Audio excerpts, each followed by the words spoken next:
இந்த பழைய கர்மத்தை ஆளெல்லாம் பிடிச்சி என்னத்துக்கு வச்சேன் நான் தியானலிங்கம் உருவாக்கணுன்றதுக்காக 20-30 பேர் எல்லாம் நின்றுட்டு இப்படியே பார்த்துருக்காங்க. அவர் தொழில் விட்டுட்டு டைம் பார்த்தேன், தோராயமாக 2 மணி நேரம் ஆயிடுச்சு. சூட்கேஸ் மேலே இப்படியே உட்காந்துட்டு ஸோ கதை இங்கே தான் நடக்க போகுதான்னு எனக்கு புரிஞ்சிருச்சு. எனக்கு பண்ணுற கர்மா ரொம்ப ரொம்ப முக்கியமானது. என்னமே இருக்கும்.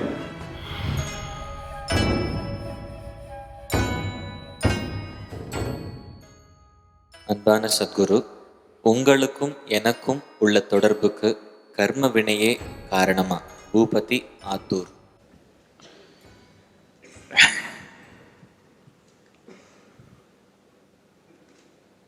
சில பேர் நான் முதல் தடவை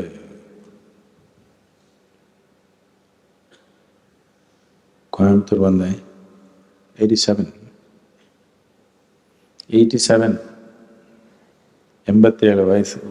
வயசில் இல்லை, வருஷத்தில்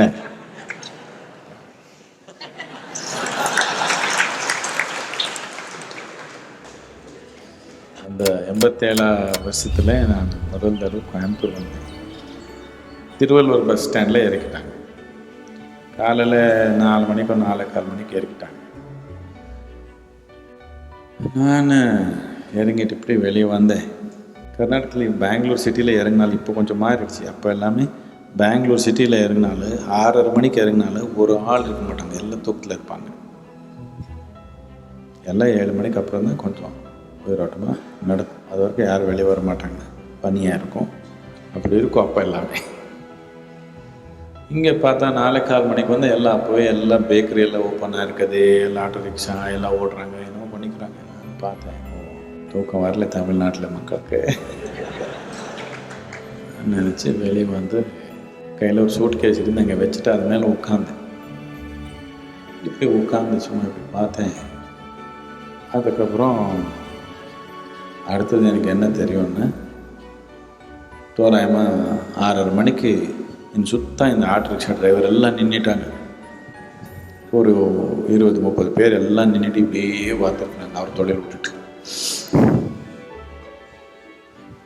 நான் இப்படி பண்ணி டைம் பார்த்தேன், தோராயமாக 2 மணி நேரம் ஆயிடுச்சு. சூட்கேஸ் மேலே இப்படியே உட்காந்துட்டு இந்த 2 மணி நேரத்தில் கொஞ்சம் பழைய கதையெல்லாம் ஓடிடுச்சு எனக்கு. ஸோ கதை இங்கே தான் நடக்க போகுதான்னு எனக்கு புரிஞ்சிடுச்சு.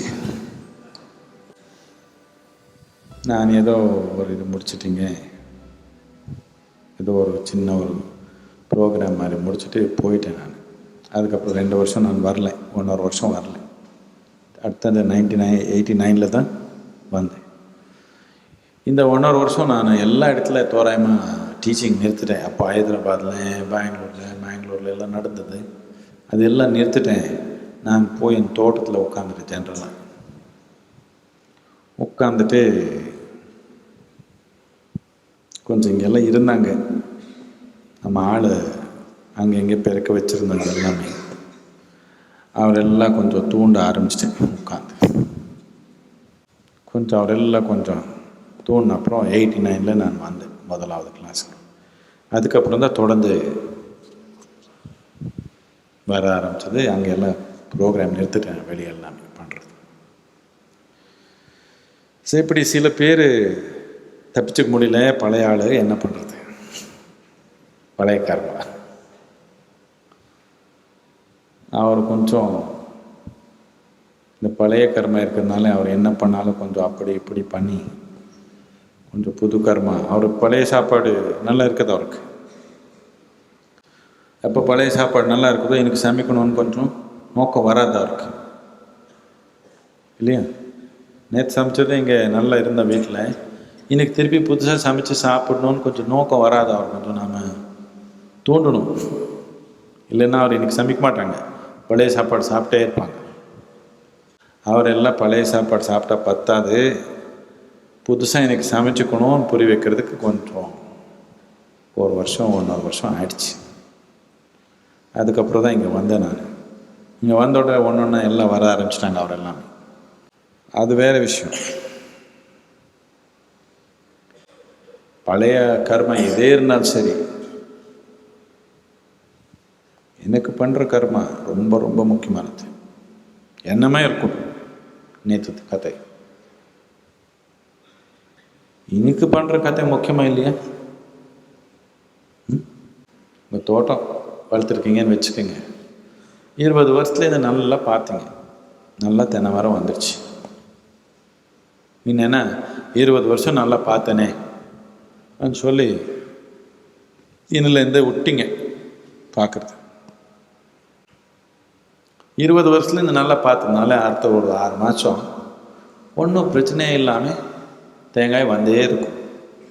8 மாதம் ஆயிடுச்சுன்னா கொஞ்சம் குறைஞ்சு போயிடும். 1 வருஷம் ஆயிடுச்சுன்னா இன்னும் கொஞ்சம் குறைஞ்சு போயிடும். 2 வருஷம் ஆயிடுச்சுன்னா இப்படி ஆகிடும் மரம்.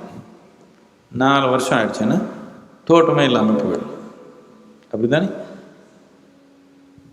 ஆன்மீகம் அப்படி தான். பழைய 4 ஜென்மம் பார்த்துட்டேன், நல்லா இருக்குது, இந்த ஜென்மம் சும்மா விட்டுடலான்னு திருப்பி கொஞ்ச நாளுக்கு அப்புறம் அப்படியே ஆகிடும். அதனால பழைய கர்மா எதே இருக்கட்டும், எனக்கு பண்ணுற கர்மா நல்லா வச்சுக்கலன்னா நாள் நல்லா இருக்காது. நேற்று பண்ணதுனால எனக்கு நல்லா இருக்குது, இன்னைக்கு பண்ணுறது நல்லா பண்ணலைன்னா நாளைக்கு நல்லா இருக்காது. அதனால் பழைய கர்மத்தை பற்றி நினைக்க வேண்டாம். நீங்கள் என்ன பாரு பழைய கர்மம், அப்போ என்னென்ன இந்த பழைய கர்மத்தை ஆளெல்லாம் பிடிச்சி என்னத்துக்கு வச்சேன்னா நான் தியானலிங்கம் உருவாக்கணுன்றதுக்காக.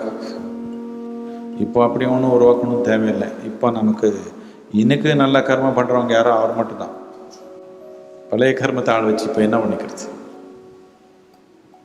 பழைய கர்மம் எதே இருக்கட்டும், இப்போ பண்ணுற கர்மா நன்மையாக பண்ணதான் இருக்கும், இல்லைன்னா எல்லாம் போல போய்டும்.